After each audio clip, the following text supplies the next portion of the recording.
Liberti. I am a mom, author, speaker, pot, world schooler. I work with teens. I am an advocate for supporting teens' mental health using tools. I'm also an advocate for partnership parenting, and I am often credited with spearheading the world schooling movement, which is thousands and thousands and thousands of families strong now. So, yeah, lots to talk about. I have so many passions. My life purpose, though, is really working with teens and making sure that they have tools in order to navigate their internal worlds. I'm also a radically unschooling mom, and my son is now 23. Wow, so I was going to say, what with spinning all those plates, like where does your actual family fit into that? Or, because I mean, presumably he hasn't always been 23. There has been a period of time when maybe he was younger and needed, you know, a parent and an adult figure alongside him. Like, where does all that stuff fit into like your family unit and your family life? How do you do all that? Well, all of it actually comes from that foundation of family. Like to me, that was really the most important thing. And I'll give you just a quick little story background to get to so you can understand where this all birthed from. So in 2008, I'm from California. The California economy crashed, and I was a business owner, worked for 18 years in marketing and advertising. And the last 8 of those years, I owned my own branding agency. And at the time when the economy crashed, my son turned 9. I've been a single parent since his birth, and always the custodial parent. And for me, I always thought, okay, single parent, I got this. I own a business. I'm doing everything I can to support my child. I'm building a career. I'm successful. My name was out there in terms of, people knew who I was in terms of the industry that I worked in, and it was great. However, my son, and he had everything he ever wanted. Everything he ever, we were financially pretty okay.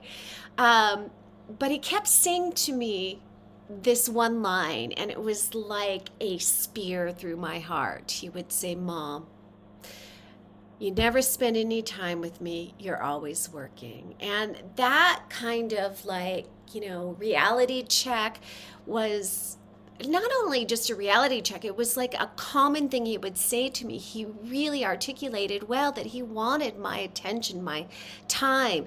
And in my mind, I was supporting him. I just wasn't giving him my time. I needed to make my business run well. I needed to focus energy and time on that. And the cult of busyness was, I was, striving to be the queen of this cult because the identity of productivity and success gave me purpose. And, I could be super mom with baby on my hip, but my gaze was at my work, not at this gorgeous human being that chose to be raised by me. Yeah. So that was the beginning of all of it. And when the economy crashed, I was burnt out, and I just one night in the office, he was in the office after, it was like 10 o'clock. Why should a 10-year-old or a 9-year-old be in the office with me? Well, because that's where I was.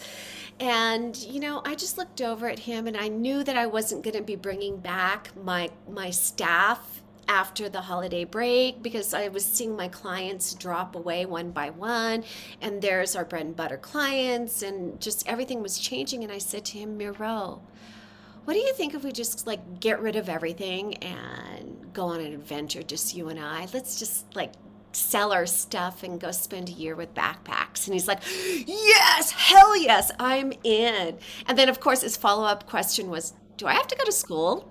I said, no, no. So that was the beginning of all of that. And that led into our journey into unschooling. That led into our journey into partnership parenting. I was very intentional about creating something that he didn't have. the acknowledgement, the empowerment, the partnership, because he asked for this. I wanted to make this our trip, and I wanted to create some sort of, not structure that we had to follow, wake up at this time, but a map, a guideline that said, okay, we've both decided on this. Let's work on our budgets together. Okay, we are partners. Let's decide where we're traveling together and research together. Okay, we are partners. Let's do something that I never had the ability to do before in my conventional life, which was let's say yes together.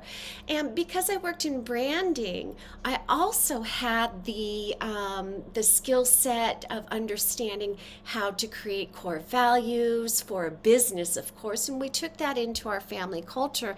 So we were very intentional about creating these sort of internal structures that gave us a sort of map or a guideline as to how we were going to live, which gave us the freedom to let everything else unfold. So that was kind of the beginning.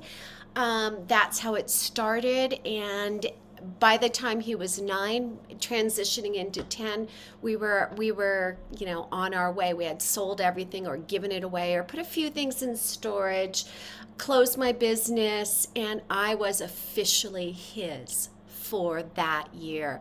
But I'll tell you something, just sort of to kind of fast forward quite a bit, 13 years later, he's 23.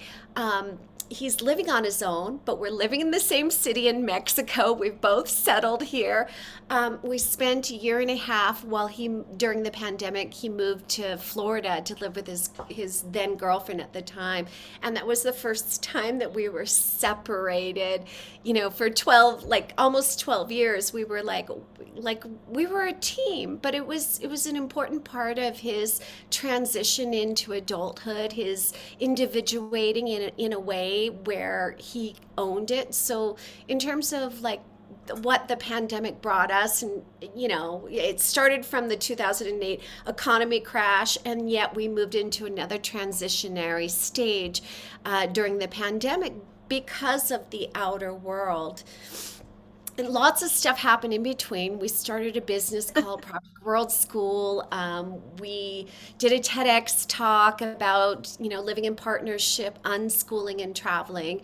We founded a Facebook community, which grew to 40,000 people. Then now we've got another one now, and we're about 12,000. So we're really accountable and responsible for bringing people into this philosophy and empowering them through community. And then finally, 2021, I spent the year writing a book, and it was just published. And we'll talk about that a little bit later. Yeah, we will. That's what we're going to talk about. It's really interesting because what I find fascinating is there's these aha moments that we have. And I was talking today somewhere else, and we were talking about those aha moments. What were those? What specifically happened that actually made such an impact, or made you really look at something new or in a new way, that then made you make such a big change? And I shared a story which is entirely different to yours, but about when my eldest was about 2, and so I had 2 children by then, because there's only 20 months between my 2 eldest. But my eldest was 2, and I was fortunate enough to have some help from my mum, and my sisters would pop in. They didn't live around the corner, but it was enough that I really noticed that when they were with my child, they were having a really lovely time, and he was really enjoying being with them. And when he was with me, my focus, when you talked about what am I focusing on, I had this lovely child, 2 actually, but I was always focusing on, I need to be telling him how to behave properly, and I need to be managing his behavior, and I need to be making sure that he's listening to me and he's doing the things I want him to be doing. And that for me was a really big moment when I looked at what he was doing when my family were here, and how much he was having a really enjoyable time with them, and how much of my time with him was spent on behavior management and me trying to tell him what to do all the time. And that was a really key moment in in my journey, and there were other people, like I said today when we were chatting, who who were all sharing their own sort of those key moments that made them stop looking at behavior, or stop looking at how much they were earning, or stop looking at how successful they were, and actually started looking at this beautiful human that they had in front of them, that they wanted to change things for, and that being the motivation. I think, if you excuse me, I'm gonna have to go and see what my dog is yapping on about, because he's being quite persistent. Give me a minute, sorry. You can now support the podcast on Ko-fi, that's Ko-fi, where you can contribute via a one-off collection of £5, or by subscribing monthly. Monthly subscribers receive pre-releases on blog posts, previews for the podcasts, and free access to monthly webinars and more, as a thank you for your ongoing support. So if you are a regular listener, I would like to invite you to contribute via kofi.com/live-play-learn. Of course, if that's not within your capabilities right now, I continue to welcome you here just as you are, and thank you for listening and taking time to consider unschooling in your family. And now back to our unschooling conversation. So sorry, crazy dog. That's all right. I have one too. You might.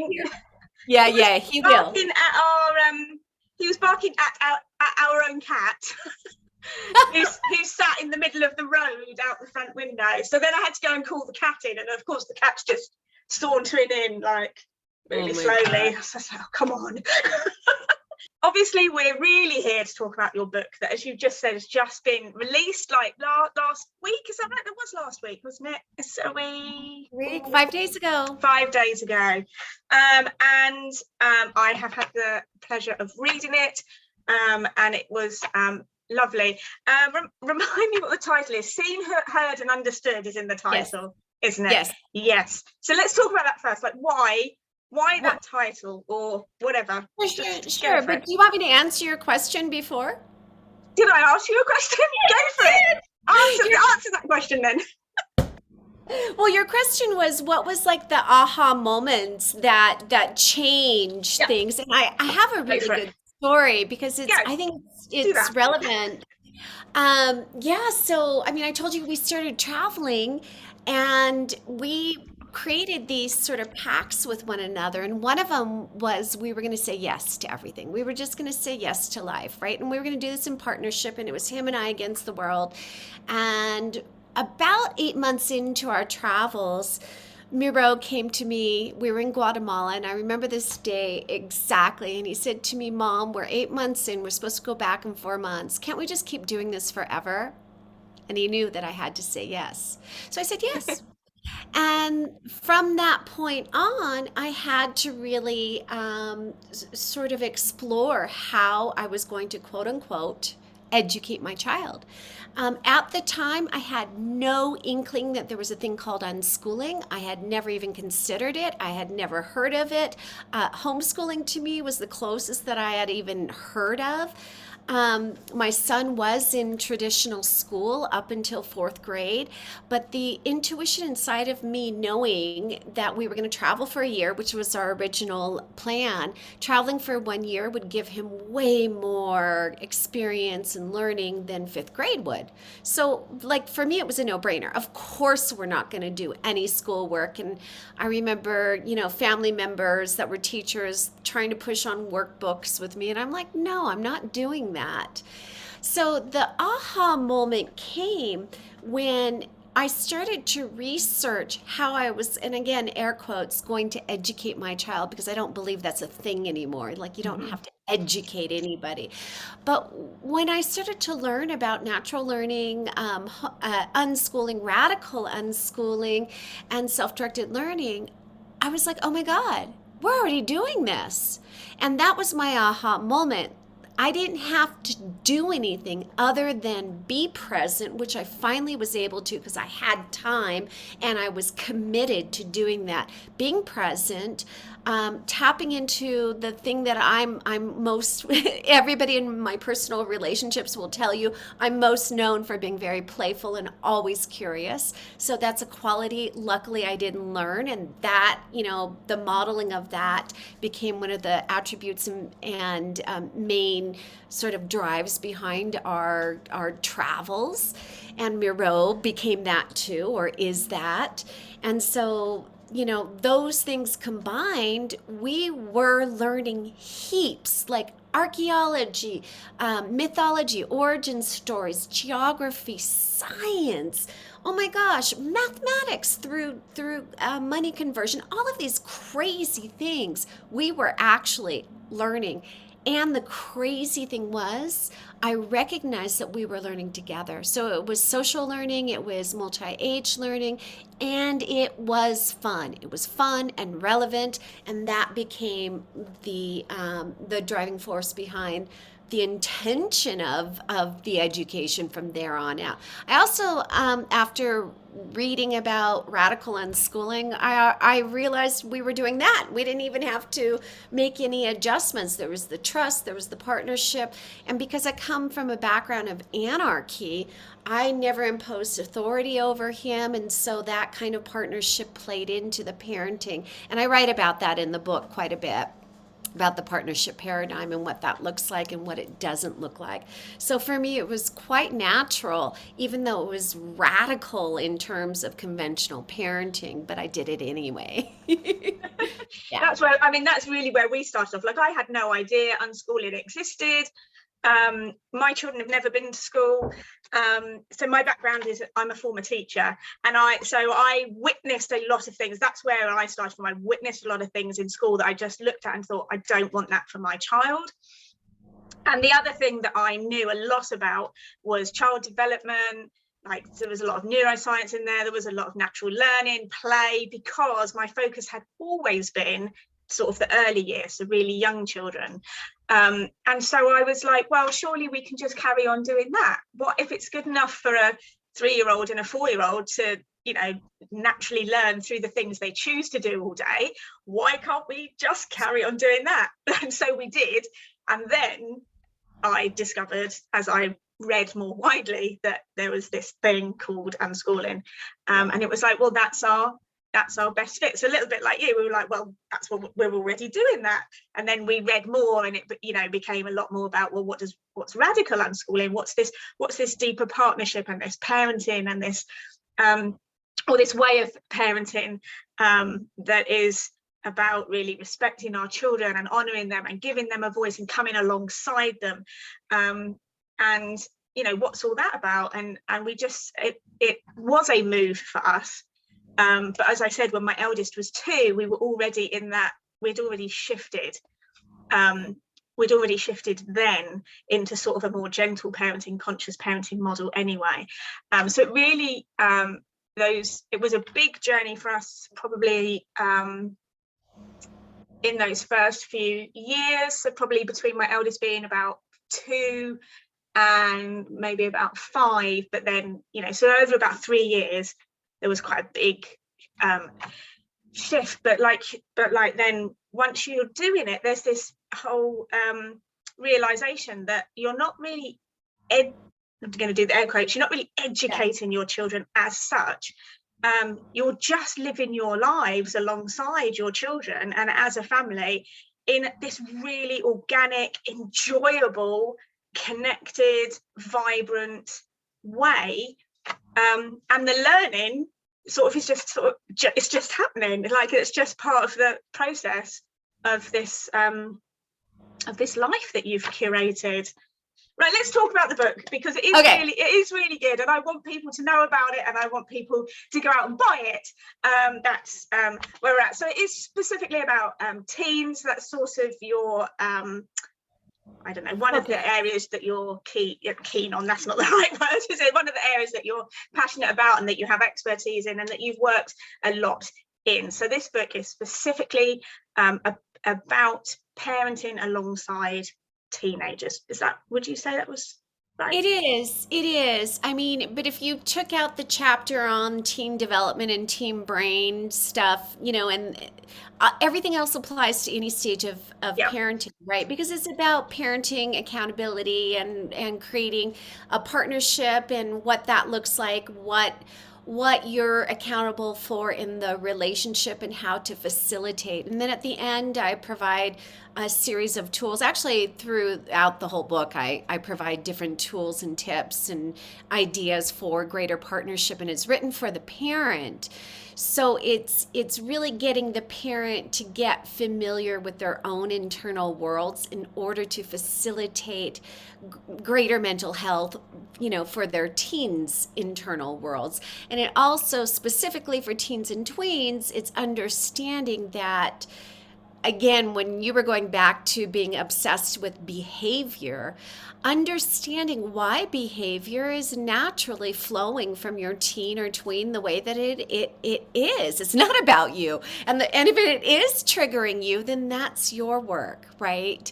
So there's a lot going on in this book. And I also intersperse my own personal stories and, the Yeah, I things. mean, the bit at the beginning, like even before the book starts, like the little introduction bit at the beginning, like I think at the beginning there's like a little, where you dedicate it to someone.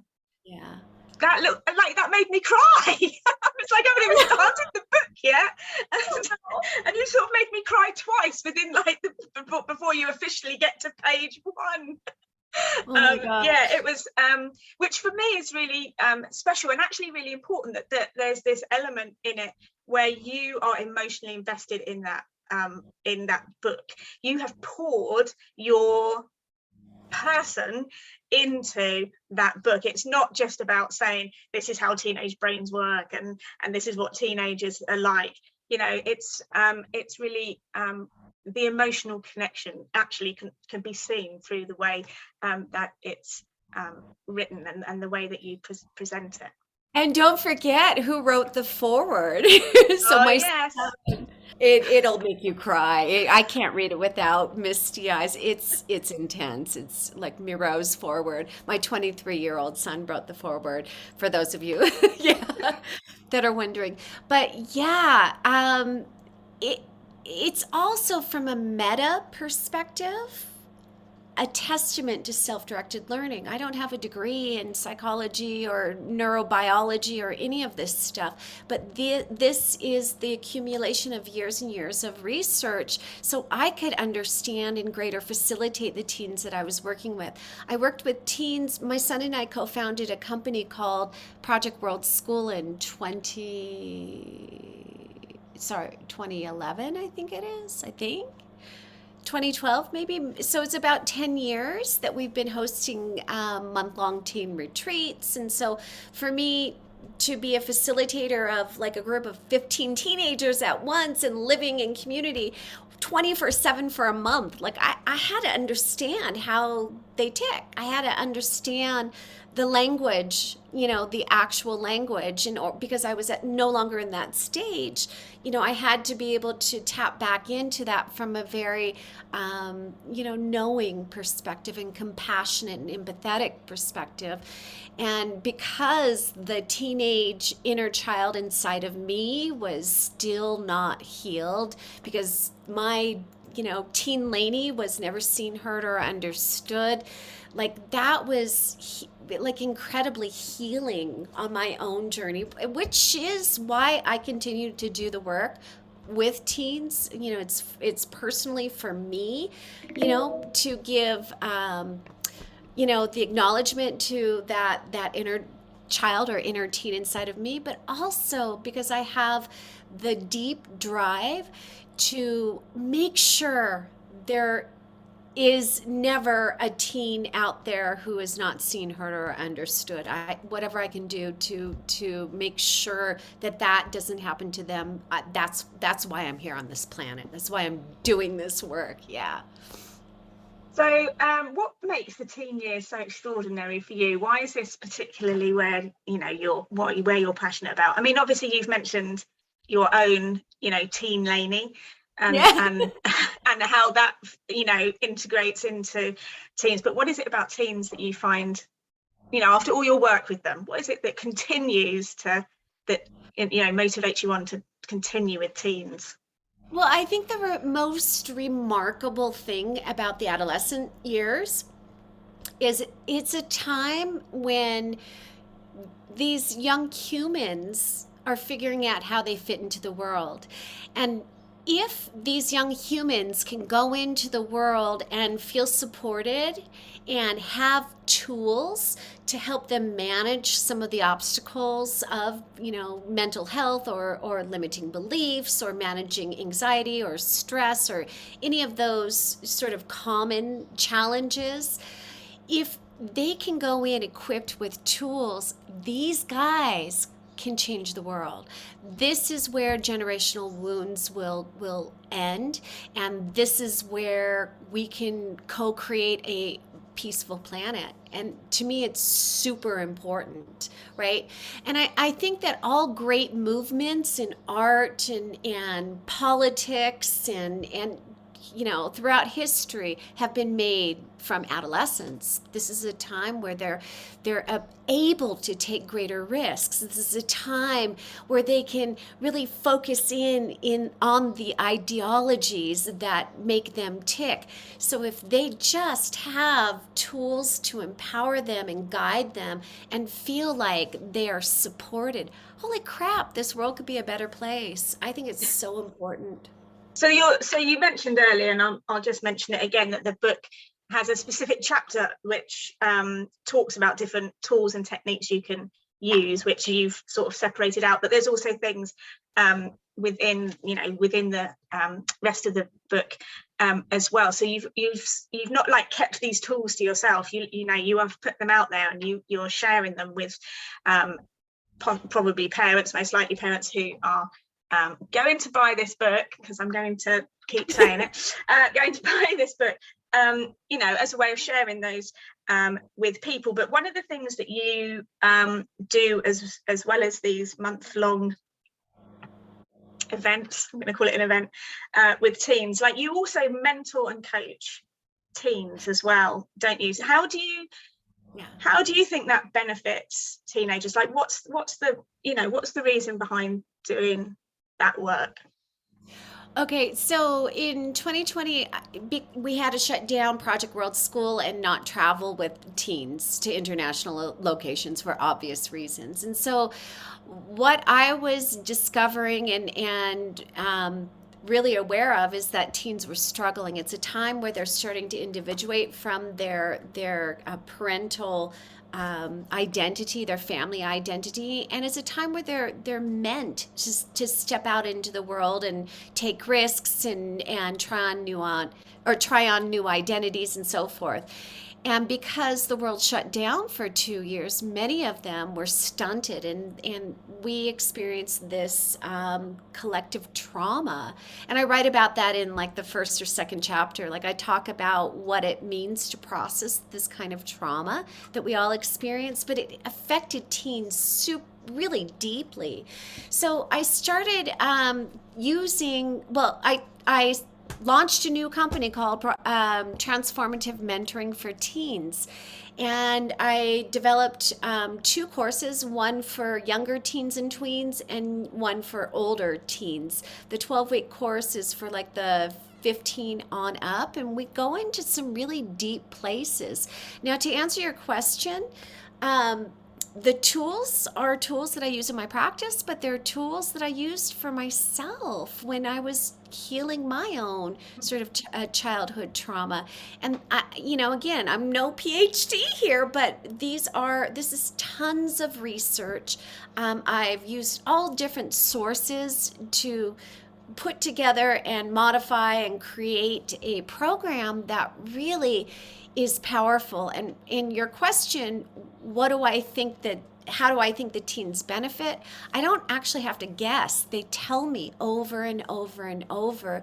The teens that take these 12-week courses with me and the younger teens, they now have tools to manage some of these big life challenges, and the aha moments that they have as they're using these tools, or we call them challenges, right? As they're using these challenges, and that we're doing it within the group course structure, they're noticing that their sort of a fear and shame around what they're thinking and what they're feeling and what they're believing is pretty common among most people, and it normalizes that kind of doubt and process. And so that kind of like jumping over the obstacle of, well, something's wrong with me. No, it's just a pattern of thinking, and noticing that all the other teens in the group have these same patterns, and you're working together to reprogram it, is really empowering. And I see the self-esteem rise immediately. I see the empowerment rise, and also normalizing the self-inquiry of the internal worlds is a habit that will last throughout their lifetime. This will keep them really healthy mentally.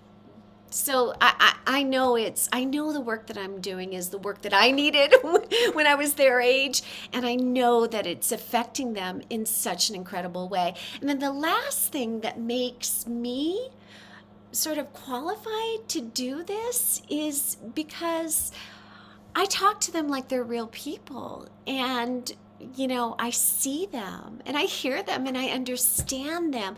And to have an adult who can look at you without judgment, and I'm not running off to tell the parents, oh, did you know they said this? That's not what I do. I am their partner. So entering into a relationship, a partnership with teens as an adult is one of the most powerful, empowering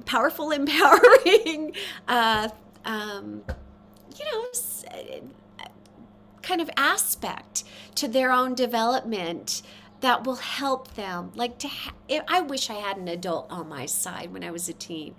Nobody saw me. I just felt invisible. Yeah. So one of the things that you keep mentioning as we go through is really common things that we hear about teens, but when you mention them with like this smile on your face and like this joy. Like, so you talk about risk taking. You've mentioned that a couple of times. I've been writing them down. Becoming independent. This is I'm going to say the same as you. This is a perfectly normal thing for our teens to be doing, to start to almost withdraw from parental involvement, not altogether, and not in a way that there is but they're exploring something new that is separate from you, and their identity is definitely moving away from being quite so intensely connected with the parent. They're starting to identify with their peers more, and looking for relationships that are outside of the home, maybe. That's that self-inquiry they go through, that internalization, that really deep thinking. What else did you mention? No, I think that might be it. But my question really is, what is the most common thing you hear about teens that is not true? From whom? From society or from their parents? Well, from anyone. You go for it. You can you can pick. Well, funny you should ask that, because chapter 3 in my book is sort of dismantling all those teen myths and really explaining it from a totally different perspective. I mean, the common ones are teens are impulsive, teens are irresponsible, teens are rude.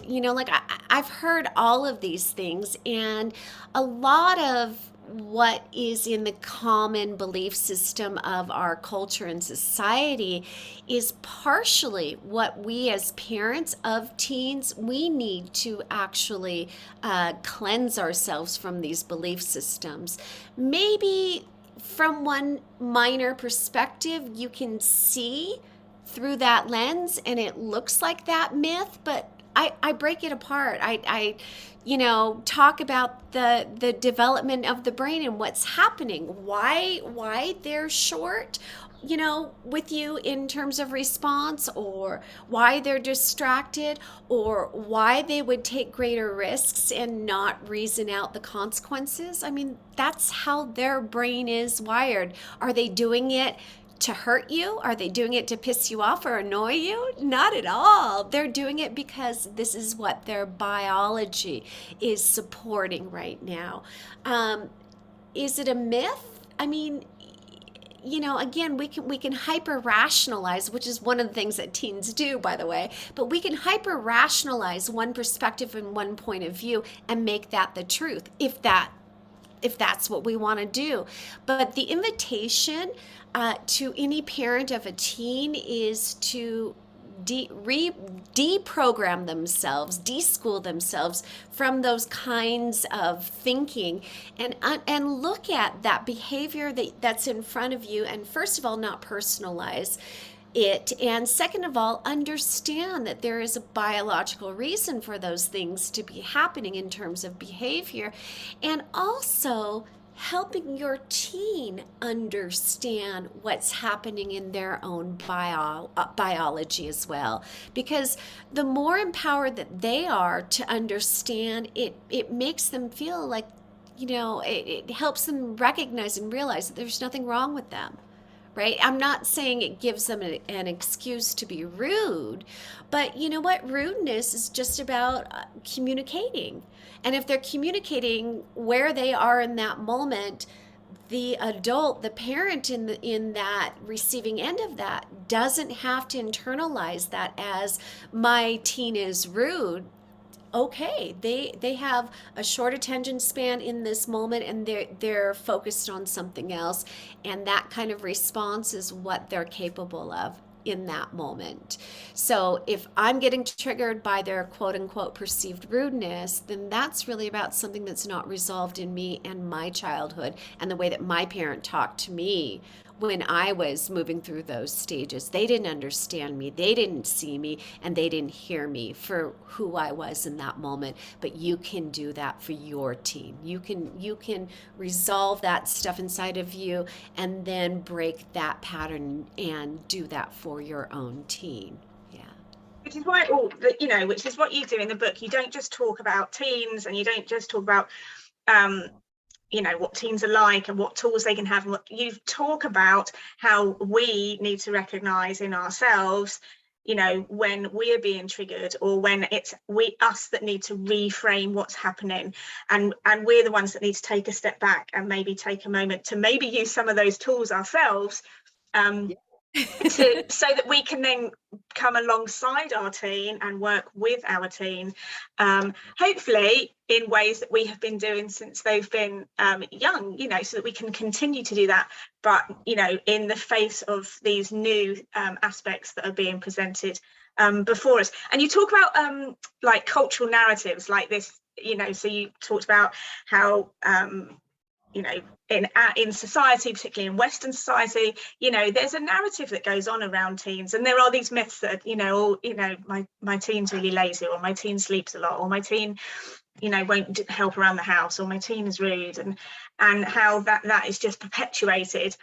I wonder if we can maybe bring it together. I'd like to offer you the opportunity to add things that you really want to say, like what message do you want to have out there in the world via as many platforms as you can? What is it that you want to say? Yeah, I guess my big message is it's never too late to step into a partnership paradigm within your family, but like a partnership parenting paradigm within your family. You can start from where you are right now. It's never too late to start healing some of your own, at first unpacking and understanding some of your own childhood wounds. And I think the other sort of myth that I'd like to bust, and I'll send you Miro's forward. It really speaks volumes to that, is that as parents, we are fallible, and it's okay to show our children that we've made mistakes. We're working on ourselves. As parents, it's okay to be imperfect. And as parents, it's okay that when we do make mistakes, we apologize and we own our own sort of mistake and we really make an effort to repair. That takes a lot of reprioritizing. It means that we need to understand our internal worlds.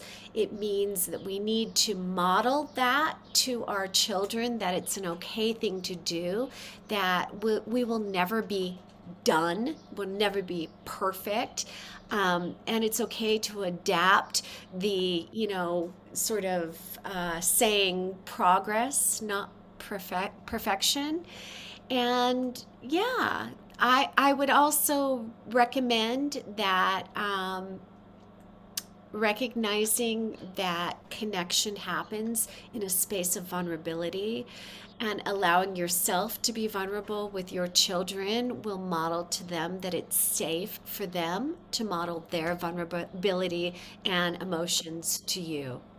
That's the word I wrote down, vulnerability. I think that's one of the things that hinders parents from stepping into a space of maybe honesty with themselves and with their children, that we are so frequently told that we need to be the ones who are in control, we need to be the ones who look like we have it all together, because otherwise our children won't see us as this stable, we know what we're doing parent that they can trust. And actually being vulnerable with our children and being honest with our children, and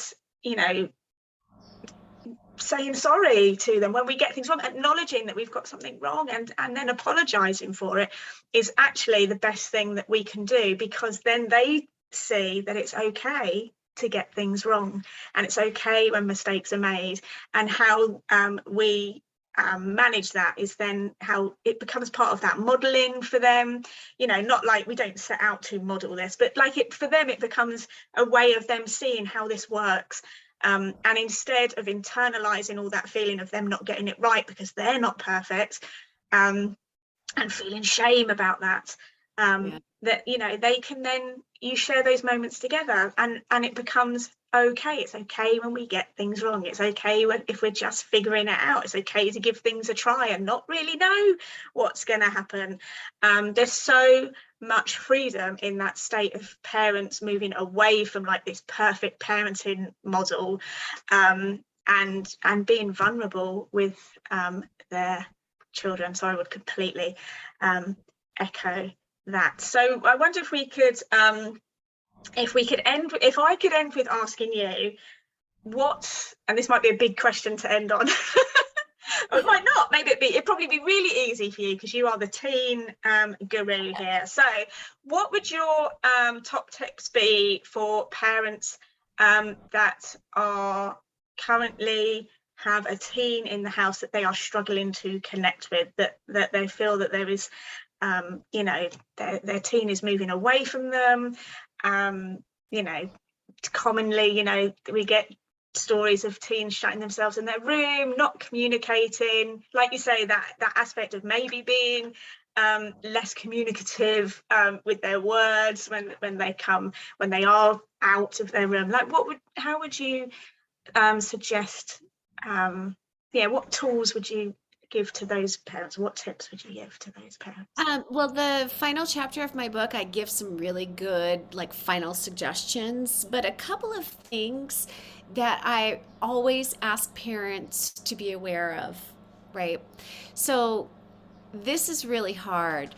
Um, when we are parenting a teen, we use the cumulative experience of who they've become to that point. And that includes a lot of their mistakes and some of the things that we view as quote unquote faults or not, or weaknesses, right? So in our mind, we simplify it. Johnny is a person who's messy. Johnny is a person who doesn't listen. I don't know why I said Johnny, but Johnny is a person who does X, Y, and Z.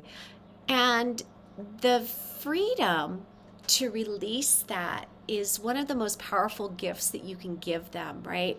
So I know it's hard to do, but instead of Johnny being the person who does these things, because he may have done them up until that point, he's not that. He is a person who's standing in front of you right now in this current time frame who has a very specific need, and that is maybe to be alone, or maybe not to feel like he's being judged, or maybe to, whatever the thing is. That's what Johnny is in this moment. So to bring all the baggage with you, which is what we naturally do as parents without even thinking about that, you have to consciously disconnect from that cumulative belief that you have about your child. Because especially who they are in the teen years, understand that they're trying on new identities and new ways of being in the world. That's what their brain is wired to do. And this is the psychological developmental stage that they're in. So there's so much going on here too. Understanding that is really, really important. And then so the drop the cumulative opinion of your child, get yourself educated as to what is happening in their neurobiology, biology, and psychology. And finally, make sure that they know that you're there, and just keep reminding them and ask them if they want to talk. Do you want to talk today? No? Guess what? No is a great answer. Ask them the next day. Set your alarm. Ask them the exact same question every single day. And I'll guarantee you one day might take you 80 days of asking. They'll say, yeah. Okay, yeah, I do want to tell you this thing that's happening. But that's going to take a lot of internal work for you to manage your expectations, which can flow into an agenda, which come from a place of fear. And that place of fear, that's your work. If you fear that they're never going to talk to you again, well, that's something that you need to heal inside of you, understanding that each stage of development brings its own unique challenges and gifts. And part of your job as mom or dad is to know that, to understand what that developmental stage is bringing in this moment. Yeah. So hopefully that helps. I think that's amazing. I am so pleased to have met you, and I am so pleased to know you are in the world and doing this work, because all those things you said about teens need someone, and they need someone who sees them, hears them, and understands them. And if you're that person out there doing that for them, I feel blessed to have met you, but also on behalf of all those teens and all the people who are going to buy your book, because I'm going to say it again, all the people who are going to go out and buy your book. And there's a fabulous, so right at the end, you write down sort of recommendations and reading, and you don't hold back. I mean, that list is exhaustive. It's immense. And I am really pleased it's there. And I think it's really shows something generally about the book, in terms of like you haven't withheld information or things from people. You've really shared it out there, so that people can join you and heal themselves and be people, adults that are able to come alongside both their own teens and other teens as well. And it really is it's really special. It's a really good book. So well done. Congratulations to you for piecing that together, because I know that that's it takes time and effort and courage to be able to do those things. So well And done, hopefully parents will be inspired by the vulnerability that I had to show in order to tell this story, right? Because there's lots of information, but interspersed there's my own personal stories that don't paint me in such a pretty light. Like, I mean, there's stuff in there that leave me standing naked in front of you, so it's okay to be vulnerable, and it's okay to recognize that we all have shame around some of the things that we've done in our past and that we're not perfect. And it's okay to show your children that side of yourself. Brilliant. I think that's a lovely way of ending our time together. Thank you, Lainey.